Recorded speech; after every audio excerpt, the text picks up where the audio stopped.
Hey guys, this is the natural swimming pool in France.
So the filtration system basically starts over here, where you've got these really long 2-meter skimmers made out of stainless steel.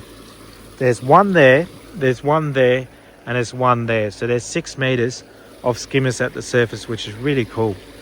The floating debris basically lands on that and floats across the surface and lands onto the skimmer, where you can rake it out and remove. The water comes in from there and the other 3 skimmers into this filter system, which is quite unique.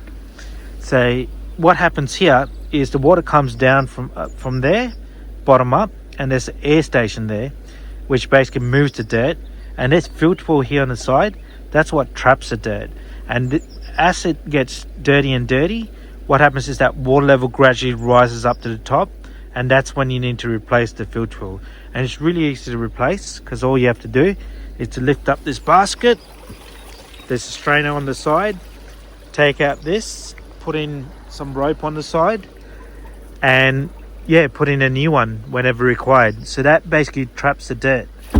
So what happens after it traps the dirt and water comes across the side, it goes down here on the side where it's connected to a big PVC pipe, and it falls down by gravity into this regeneration zone, which is quite substantial. It's about 15 meters long by 10 meters wide.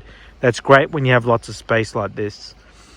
So the water comes out through there and it goes down into the bottom, and there's a dividing wall across here and comes up through here.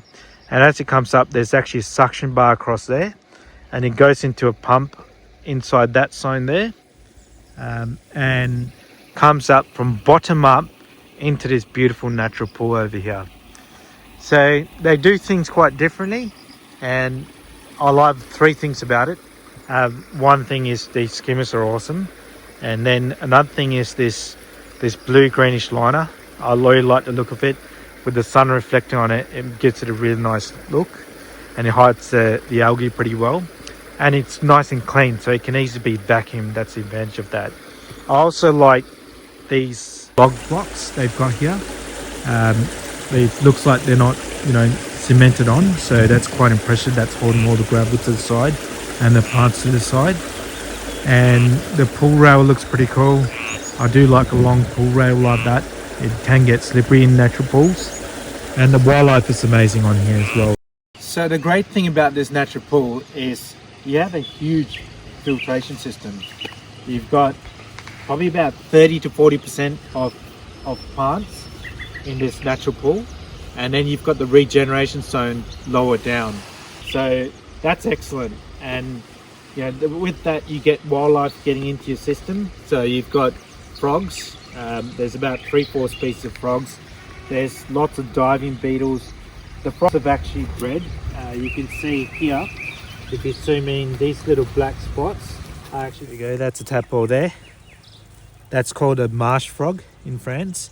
There's also the common froglet, and there's another rare species here as well. And this is a great environment over here. So this is carrick species. This is probably the first time I've seen it grow this well, and it's just taken off. So it's a great environment for frogs to actually live on. So you can see a lot of frogs jumping out. But yeah, this is made out of java moss, and it's basically like a floating wetland sort of thing. Really good area for like roots to actually expand out and take out the nutrients. So this area here, you've got water lilies starting to take off. This is basically the start of spring, so it's starting to take off, and they'll start to float and they'll green up later on as it gets into summer. So that's it, guys. So make sure you like and subscribe to our channel. It will help us a lot. Thanks very much for watching this, and we'll see you in the next video.